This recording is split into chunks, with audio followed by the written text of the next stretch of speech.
Audio Jungle. Audio Jungle. ఇర్మియా గ్రంథము 13వ అధ్యాయము మొదటి వచనం నుండి యెహోవా నాతో ఇలాగు సెలవిచ్చెను, నీవు వెళ్లి అవిసెనార నడికట్టుకొని నీ నడుమున దాన్ని కట్టుకొనుము, నీళ్లలో దాన్ని వేయుకుము. కావున యెహోవా మాట చొప్పున నేను నడికట్టు ఒకటి కొని నడుమున కట్టుకుంటిని. రెండవ మారు యెహోవా వాక్కు నాకు ప్రత్యక్షమై, నీవు కొని నడుమున కట్టుకొనిన నడికట్టును తీసుకొని లేచి యూఫ్రటీస్ నొద్దకు పోయి అక్కడనున్న బండబీటలో దానిని దాచిపెట్టుమనగా, యెహోవా నాకు ఆజ్ఞాపించినట్లు నేను పోయి యూఫ్రటీస్ నొద్ద దాన్ని దాచిపెట్టితిని.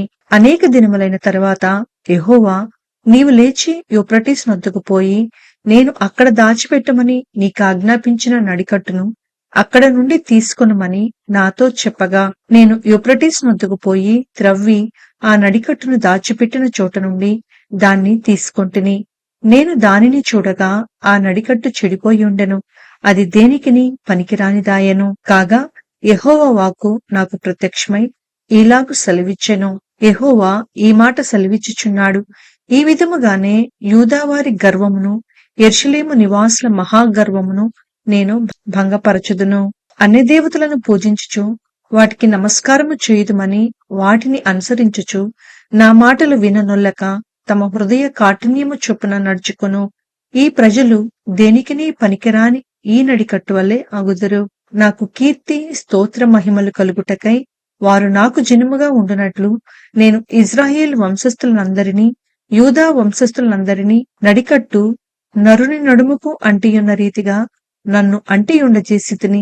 కాని వారు నా మాటలు వినకపోయి ఉన్నారని యెహోవా సెలవిచ్చుచున్నాడు. కాబట్టి నీవు వారితో చెప్పవలసిన మాట ఏదనగా, ఇజ్రాయేలు దేవుడైన యెహోవా ఈలాగు సెలవిచ్చుచున్నాడు, ప్రతి సిద్ధయు ద్రాక్షారసంతో నింపబడును, ప్రతి సిద్ధయు ద్రాక్షారసంతో నింపబడునని మాకు తెలియదా అని వారు నీతో అనిన ఎడల నీవు వారితో ఈ మాట చెప్పుము, యెహోవా సెలవిచ్చినదేమనగా, ఈ దేశ నివాసులనందరినీ దావీదు సింహాసనము మీద కూర్చుండు రాజులనేమి యాజకులనేమి ప్రవక్తలనేమి యెరూషలేము నివాసులందరినీ నేను మత్తులుగా చేయబోచున్నాను. అప్పుడు నేను తండ్రులను కుమారులను అందరినీ ఏకముగా ఒకని మీద ఒకరిని పడద్రోయుదునని యెహోవా సెలవిచ్చుచున్నాడు. వారిని కరుణింపను, శిక్షింపకపోను, వారి ఎడల జాలి పడక నేను వారిని నశింపచేసేదను. చెవియొగ్గు వినుడి, యెహోవా ఆజ్ఞ ఇచ్చుచున్నాడు, గర్వపడకుడి. ఆయన చీకటి కమ్మ చేయక మునిపే మీ కాళ్ళు చీకటి కొండలకు తగులక మునిపే వెలుగు కొరకు మీరు కనిపెట్టుచుండగా ఆయన దాని గాఢాంధకారముగా చేయక మునిపే మీ దేవుడైన యెహోవా మహిమ గలవాడని ఆయనను కొనియాడుడి.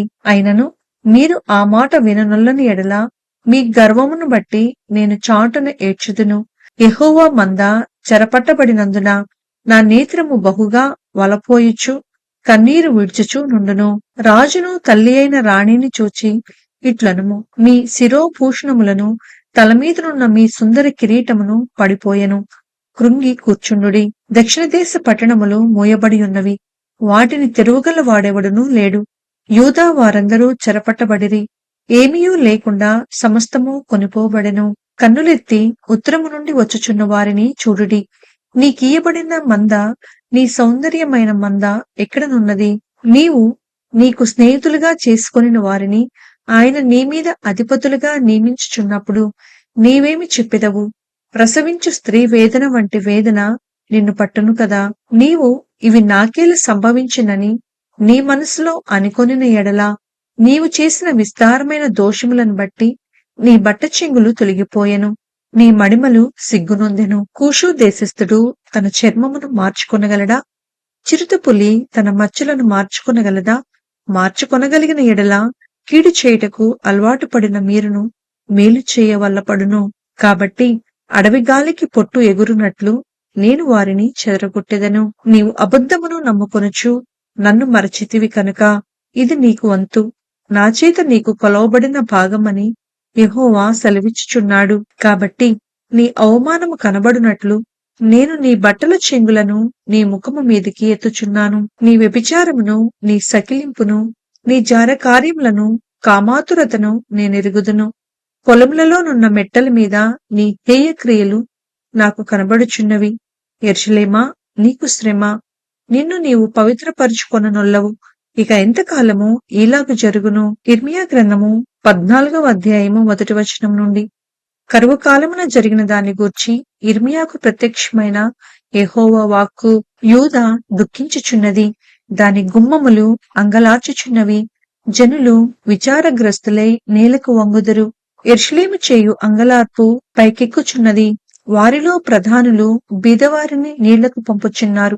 వారు చెరువుల యొద్దకు రాగా నీళ్లు దొరుకుటలేదు. వట్టి కుండలు తీసుకొని వారు మరలా వచ్చుచున్నారు. సిగ్గును అవమానము నొందిన వారై తమ తలలు కప్పుకొనుచున్నారు. దేశంలో వర్షము కురవకపోయినందున నేల చీలియున్నది కనుక సేద్యము చేయువారు సిగ్గుపడి తలలు కప్పుకొనుచున్నారు. లేళ్లు పొలములో ఈని గడ్డిలేనందున పిల్లులను విడిచిపెట్టుచున్నవి. అడవి గాడిదలను చెట్లు లేని మెట్టల మీద నిలువబడి నక్కల వల్లే గాలి పీల్చుచున్నవి. మేత ఏమీయూ లేనందున వాటి కన్నులు క్షీణించుచున్నవి. యెహోవా, మా తిరుగుబాటులు అనేకములు. నీకు విరోధముగా మేము పాపము చేసితిమి. మా దోషములు మా మీద దోషారోపణ చేయుచున్నవి. నీ నామమును బట్టి నీవే కార్యము జరిగించుము. ఇజ్రాయేలునకు ఆశ్రయుడా, కష్టకాలమున వారికి రక్షకుడా, మా దేశంలో నీవేల పరదేశి వలెనున్నావు. ఏల రాత్రి వేళను బస చేయుటకు గుడారము వేయు ప్రయాణిస్తుని వలె ఉన్నావు. భ్రమసియున్న వాని వలెను, రక్షింపలేని సూర్యుని వలెను నీవేల ఉన్నావు. యెహోవా, నీవు మా మధ్యనున్నావే. మేము నీ పేరు పెట్టబడిన వారము. మమ్మును చెయ్యి విడువకుము. యెహోవా ఈ జనులతో ఈ మాట సెలవిచ్చుచున్నాడు. ఈ జనులు తమ కాళ్లకు అడ్డము లేకుండా తిరుగులాడుటకు ఇచ్చగలవారు కనుక యెహోవా వారిని అంగీకరింపడు. ఇప్పుడు ఆయన వారి అక్రమమును జ్ఞాపకము చేసుకొనును, వారి పాపములను బట్టి వారిని శిక్షించును. మరియు యెహోవా నాతో ఇట్లనెను, వారికి మేలు కలుగునట్లు ఈ ప్రజల నిమిత్తము ప్రార్థన చేయకుము. వారు ఉపవాసం ఉన్నప్పుడు నేను వారి మొర్రను వినను. వారు దహన బలి అయినను నైవేద్యమైనను అర్పించినప్పుడు నేను వాటిని అంగీకరింపను. ఖడ్గము వలనను క్షామము వలనను తెగులు వలనను వారిని నాశనము చేసేదను. అందుకు నేను, అయ్యో ప్రభువైన యెహోవా, మీరు ఖడ్గము చూడరు, మీకు క్షామము కలుగదు. ఈ చోటను నేను స్థిరమైన సమాధానము మీకిచ్చేదనని ప్రవక్తలు వారితో చెప్పుచున్నారని నేననగా, యెహోవా నాతో ఇట్లనెను, ప్రవక్తలు నా నామమును బట్టి అబద్ధములు ప్రకటించుచున్నారు.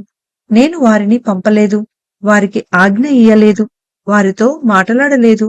వారు అసత్య దర్శనమును, శకునమును, మాయతంత్రమును, తమ హృదయమును పుట్టిన వంచనను ప్రకటన చేయుచున్నారు. కావున నేను వారిని పంపకపోయినను నా నామమును బట్టి ఖడ్గమైనను క్షామమైనను ఈ దేశములోనికి రాదని చెప్పుచు అబద్ధ ప్రవచనములు ప్రకటించు ప్రవక్తలను గూర్చి యెహోవా ఈలాగు సెలవిచ్చుచున్నాడు. ఆ ప్రవక్తలు ఖడ్గము వలనను క్షామము వలనను లయమగుదురు. వారెవరితో అట్టి ప్రవచనములు చెప్పుదురో ఆ జనులు క్షామమునకును ఖడ్గమునకును పాలై యెరూషలేము వీధులలో పడవేయబడెదరు. నేను వారి చెడుతనమును వారి మీదికి రప్పించెదను. వారినైనను వారి భార్యలనైనను వారి కుమారులనైనను వారి కుమార్తెలనైనను పాతిపెట్టి వాడెవడునూ లేకపోవును. నీవు వారితో చెప్పవలసిన మాట ఏదనగా, నా జనుల కన్యక గొప్ప ఉపద్రవం వలన పీడింపబడుచున్నది, ఘోరమైన గాయము నొందియున్నది. దివారాత్రము మానక నా కన్నుల నుండి కన్నీరు కారుచున్నది. పొలంలోనికి నేను పోగా ఖడ్గము చేత హతులైన వారు కనబడుదురు. పట్టణంలో ప్రవేశింపగా క్షామపీడితులు అచ్చట నుందురు. ప్రవక్తలేమి యాజకులేమి తామెరుగని దేశమునకు పోవలనని ప్రయాణమై ఉన్నారు. నీవు యూదాను బొత్తిగా విసర్జించితివా? సియోను నీకు అసహ్యమాయనా? మాకు చికిత్స దొరకకుండునంతగా నీవేల మమ్మను కొట్టితివి. మేము సమాధానము కొరకు కనిపెట్టుచున్నాము, కాని మేలేదియూ కనబడుటలేదు. చికిత్స కలుగు కాలము కొరకు కనిపెట్టుచున్నాము, కాని భీతి తగిలియున్నది. యెహోవా, మా దుర్మార్గతను మా పితరుల దోషమును మేము ఒప్పుకొనుచున్నాము. నీకు విరోధముగా పాపము చేసియున్నాము. నీ నామమును బట్టి మమ్మను త్రోసివేయకుము. ప్రశస్తమైన నీ సింహాసనమును అవమానపరచుకుము. మాతో నీవు చేసిన నిబంధనను జ్ఞాపకం చేసుకునుము. దాన్ని భ్రష్టపరచుకుమి. జనముల వ్యర్థ దేవతలలో వర్షము కురిపింపగలవారున్నారా? ఆకాశము వాననీయగలదా? మా దేవుడువైన యెహోవా, నీవే కదా దాన్ని చేయుచున్నావు. నీవే ఈ క్రియలన్నీయూ చేయుచున్నావు. నీ కొరకే మేము కనిపెట్టుచున్నాము.